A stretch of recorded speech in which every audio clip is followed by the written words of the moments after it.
Ini adalah teknik memotong tingkat dewa. Lelaki itu menangkap seekor ikan dan mulai memotong dari bagian perut.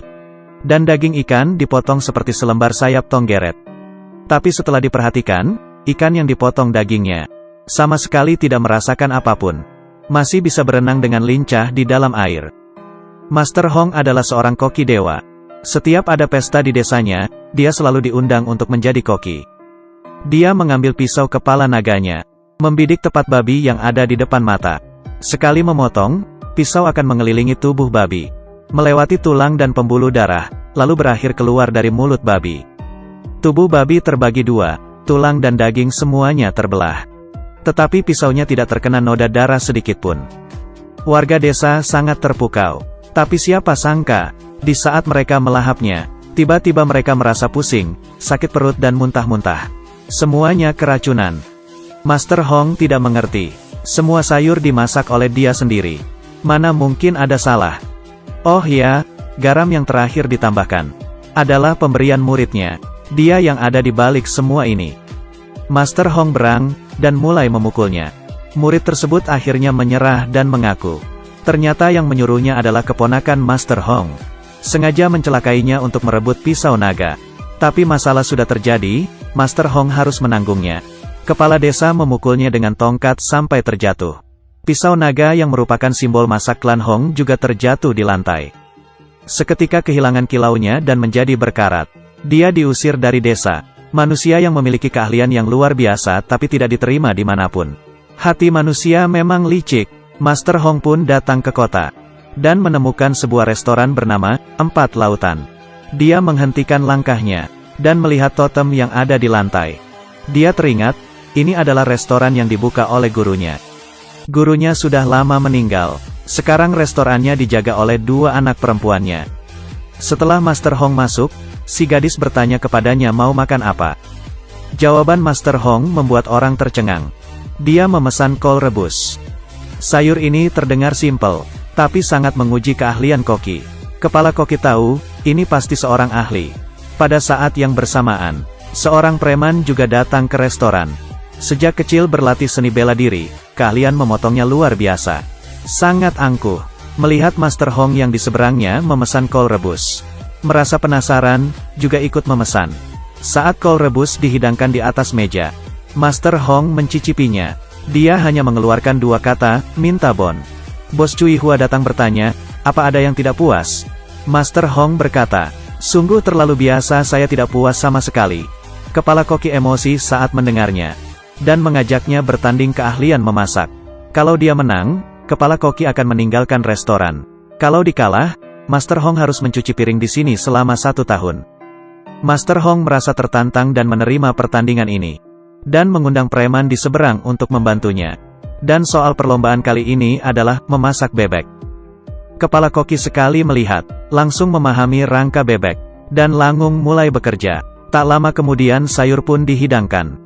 Xiao Mei duluan mencicipi bebek yang dimasak oleh kepala koki. Rasa dan teksturnya sangat pas. Luar biasa. Tetapi Master Hong hanya mengeluarkan 4 kata, sudah pasti ngomongnya begitu.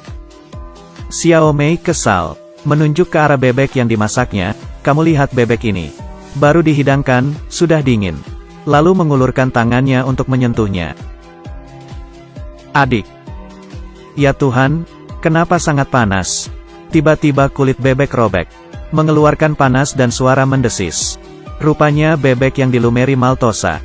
Mempunyai efek menghangatkan. Tidak hanya begitu, Master Hong mengetahui bebek sifatnya dingin. Saat melakukan kontak dengan pisau, daging bebek akan mengeras dengan cepat. Maka itu, saat memproses bebek yang diandalkan adalah tenaga dalam. Xiao Mei mencicipinya, langsung terkesan. Kepala koki mencicipinya, ekspresi berubah, langsung mengaku kalah. Dan meninggalkan restoran. Sejak saat itu, Master Hong berhasil menjadi kepala koki di restoran. Bersama dengan si preman Awei. Awei sifatnya angkuh, tidak terima menjadi pembantu Master Hong. Dan mengajak Master Hong bertanding keahlian memotong. Pertandingan dimulai. Master Hong mengambil seekor ikan. Dengan sigap memotongnya menjadi lembaran. Tetapi ikan yang diambil dagingnya masih bisa hidup dan berenang dengan bebas. Lalu mencicipi daging ikan. Segar lembut manis halus. Daging ikan rasanya seperti hidup kembali di dalam mulut. Awei akhirnya mengaku kalah, dan meminta Master Hong untuk menjadi gurunya. Master Hong memang bermaksud begitu, tapi tidak langsung menyetujuinya. Masalahnya Awei sifatnya tidak sabaran dan angkuh.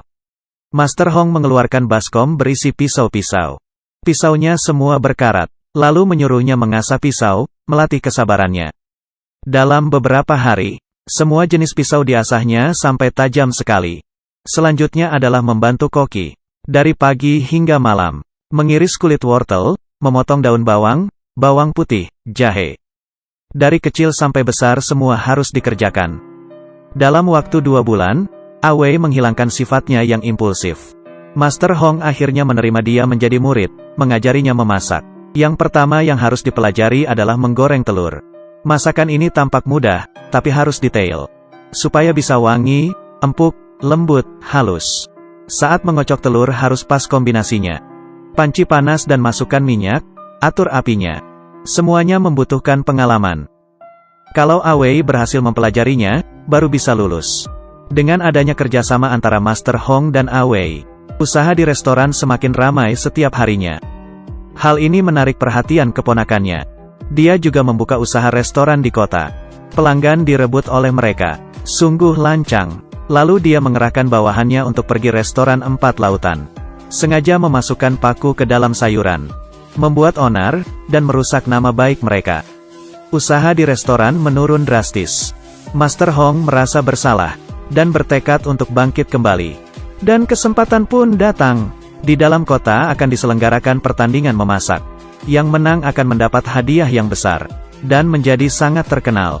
Di sisi lain, keponakan juga mendengar kabar ini, dan ingin menguasai posisi pemenang. Dia meremehkan Master Hong.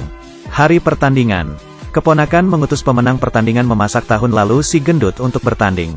Di pihak Master Hong, dia mengutus Awei. Pertandingan memasak dimulai.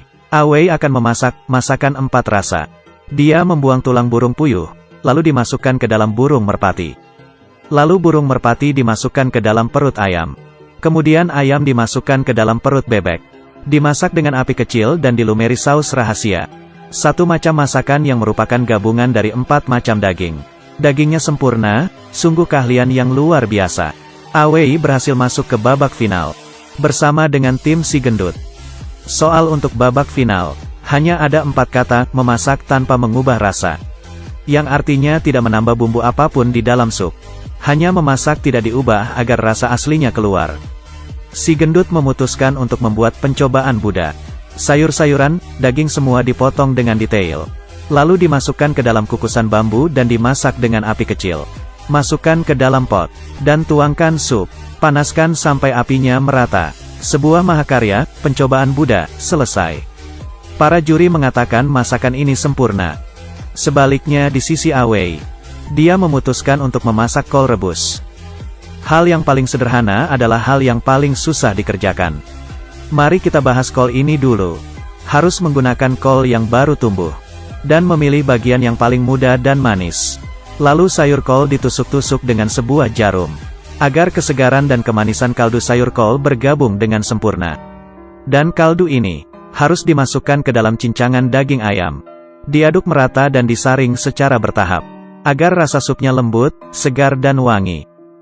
Terakhir tambahkan tahu yang diiris dengan pisau naga. Kol rebus selesai dimasak. Di hadapan juri, tahunya perlahan mekar. Dan menyatu dengan supnya. Mereka meminumnya dan menutup mata. Lalu merasakannya, sungguh puas. Menggunakan bahan yang paling biasa dan sederhana. Dan dimasak menjadi sesuatu yang berharga. Ini baru namanya, memasak tanpa mengubah rasa. Si gendut tidak senang. Maju dan mencicipinya. Lalu melepas topi kokinya dan pergi tanpa berkata apapun. Akhirnya semua orang bertepuk tangan. Awei menjadi dewa koki dalam pertandingan tahun ini. Sebenarnya memasak itu sama dengan orang. Daripada hidup penuh perhitungan, lebih baik menjadi diri sendiri. Maka hidupmu akan bersinar.